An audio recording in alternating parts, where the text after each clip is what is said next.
Hi there, fellow cloud slaves. Today I want to talk about the boring subject of defence, but it's not that boring really, because unfortunately we need to have some. Now, in this election campaign, both Liberal and Labor are promising to spend squillions more on defence because that makes them strong, and supposedly it makes us strong. But let's start with the first problem. The first problem is the word defence. Really, what we spend our money on is attack. We have attack submarines supposedly coming, we have assault rifles, etc., etc. Whereas defence is a completely different thing. Now, as an attack force, Australia is a bit of a joke because there's no way we could attack China, for instance, who has one of the biggest navies and militaries in the world. Even Indonesia's army is 5 times bigger than ours. Did you know that? So what we do is we spend money on attack machines, American attack machines, that are basically designed only to help America conduct a war as they attack someone else, and not that much use for defence. Now, there's one big elephant in the room, or maybe I should say submarine in the room, when we talk about the defence thinking of the two major parties, and that is AUKUS, that horribly named thing, where we are committing to spend $368 billion on several American attack submarines, nuclear ones, by the way. Now, $368 billion, is that such a big number? Well, let me explain a billion. If you started counting now and started to count from 1 to a billion, it would take you 95 years to get there.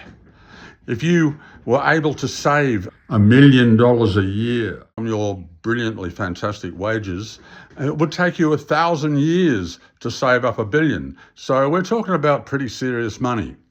Now, this AUKUS thing was secretly planned and surprise announced by this guy, Scott Morrison, famous airline pilot, or is it cosplay expert. Then Labor decided at the next election to keep it because they were a bit scared that Peter Dutton would come out and say, if they dumped AUKUS, Peter Dutton would say, oh, look, Labor's weak on defence. Labor's weak on defence. So Albanese just kept it, and we're now committed, it seems, to this outrageous misspend of our money. Now, when I say attack submarines and attack force rather than defence, and I mention in the same breath as America, don't be fooled by Donald Trump's talk of being the peace guy. I mean, he's already bombing Yemen and he's threatened to bomb Iran, so I don't hold anything as certain in that regard. So what are we going to do? Well, fortunately, there's an answer. We can take inspiration from our cute and not exactly cuddly little mammal, the echidna. Now, the echidna doesn't bother anybody except ants and termites, but if anyone tries to attack it, they get a spine in their finger or their hand or whatever. So the cost of attacking an echidna is greater than the benefit you're going to get. We can do that in defence terms. Instead of buying super expensive attack submarines, etc., we could focus on actual defence with things like air defence missiles, such as Israel uses so effectively to stop missiles coming in from Hamas or the Houthis. Now, they're also effective against drones. That's the nature of modern warfare. You see in Ukraine, the fortunes of their war rise and fall on how many air defence systems America can supply to them. So thinking like this would not only be quite effective, more effective than our futile attack posture, but it would be way cheaper.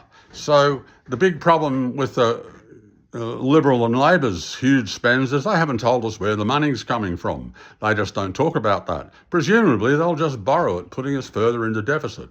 But if we dump AUKUS by getting raucus, we can save squillions, literally, and pay for more effective defence machinery that we can actually design and build in Australia. We can't really go nuclear subs or build F-35 fighter bombers, But we can build missiles and air defence systems and anti-drone systems and drones ourselves. So it would save us a packet, and for that strategy, we know where the money's coming from. We could do it within our current military spend, according to this guy, Sam Roggeveen, who has written a book about the echidna strategy. And it's quite convincing too. If you want to get it, it's out now. Now, interestingly, when you vote, you might think you're stuck in a bind because the Liberals and Labor both have the same policy. That's not so. If you have a look at the Greens' defence policy, it's pretty much an echidna policy, an echidna strategy. And that's how it's costed. They know how we're going to pay for it. It creates jobs in Australia. So if we adopted an echidna strategy, which you can further by voting for the Greens' defence policy, it frees us up from, say, any obligations as deputy sheriff we might have to the USA if they were so stupid as to go to war with China. And we could just sit here happily in the Pacific, not offending anyone, not scaring anyone, but being too strong for anyone to effectively attack. Does that sound like a good idea? Sounds good to me.